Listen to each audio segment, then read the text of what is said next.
What's up, everyone? Welcome back to another episode of Chris Toyfer. Today we'll be going over McFarlane Toys Batman. This is from Hush 2.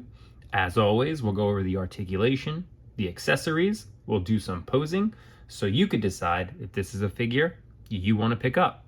So, let's review this figure. For those of you who are in-box collectors, it's your standard McFarlane box, DC Multiverse and Batman on the bottom. Same thing on the side. On the back, you do get a nice picture of Batman from Hush 2. And on the side, you get Batman from Hush 2 as well. There is a nice window so you can see the figure. So for McFarlane Toys, if you want to display this in box, definitely a figure that can go outside to pose or keep in the box to display. And for the accessories, there's not a whole lot of them. Batman comes with 2 identical batarangs. Little sculpting work there. Black paint, no shading, nothing additional. He also comes with a left and a right closed fist. The sculpt work on this is better, but there's no additional painting, no shading, no additional color, just to match the gauntlet. It would have been nice if we did get additional hand sculpts, but that's all we got. And going over the articulation, it is your standard McFarlane articulation. The head turns at the cowl here. That's where the joint is. So he turns around. He has pretty much no up. He does have a good amount down. You can get a little bit side to side. The arms go all the way up and around. They go pretty good for a T. The butterfly is, again, not really a butterfly joint, but you have very, very little movement there.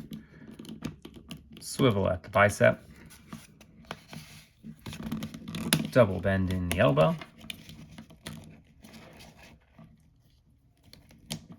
And then the wrist rotates around and then goes in and out. That's your standard for McFarlane. The waist, almost no crunch forward, but has a decent amount, not even really decent, has a okay amount backwards. No rotation. The leg kicks up to there. It is limited by the trunks. Very little rotation at the thigh. The knee is a double bend, so there's good range there. It looks okay. The ankle points, comes up, and rocks. Pretty good. And then the toe doesn't look very natural, but pretty good there. And that's the same for both sides. And then he can do a very good split.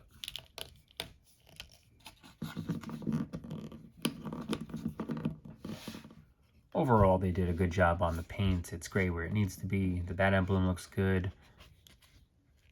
The gauntlet looks pretty good. All the blue, I would say, does match the underwear, the gauntlet, the cowl, the boots, minus like a little bit of a scuff there out of box.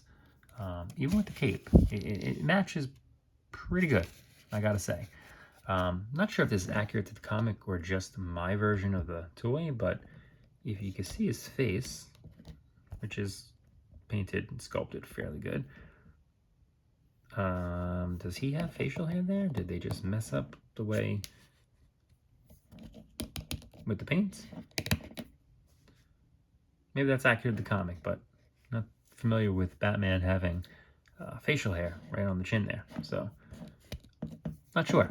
Let me know. So, going over the cape, there is a darker side on the inside and a lighter side on the outside. So I do like that. It is wired on the top both sides. So you can crinkle it or make it shape on the top there. It is not wired on the bottom. That doesn't do anything. And it's also this very, it looks like a leathery kind of material, but it's not. I go to my wife, I say, you know what this is? She goes, that's taffeta. Pronounced taffeta. Commonly used on wedding dresses and bridesmaids dresses. Who knew? So I think it would have been better if we got a wired cloth for the cape. Because, I mean, you can get a decent pose of him trying to jump down, right? Like he's gliding in. That looks pretty good with this tape. But, as you can see from the video, and just starting, I mean, it doesn't really sit well.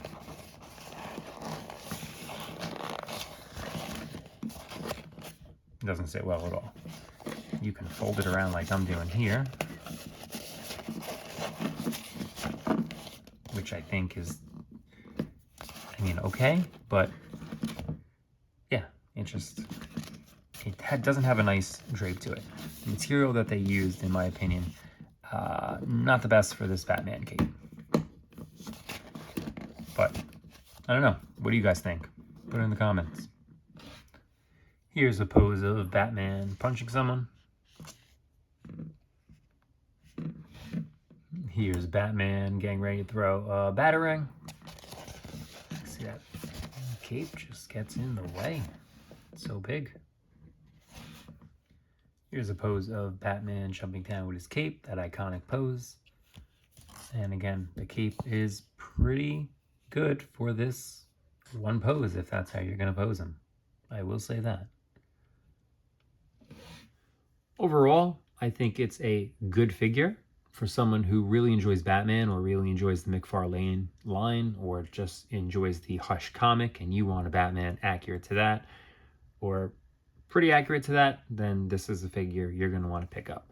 If you are a hardcore Batman fan, you want something that has really good articulation, really good details, really good accessories, you're probably going to want to pick up the Mafex Batman Hush or the Gong Batman Hush. That figure looks amazing. So let me know what you think, leave it in the comments, and I'll see you guys on the next Chris Toiver.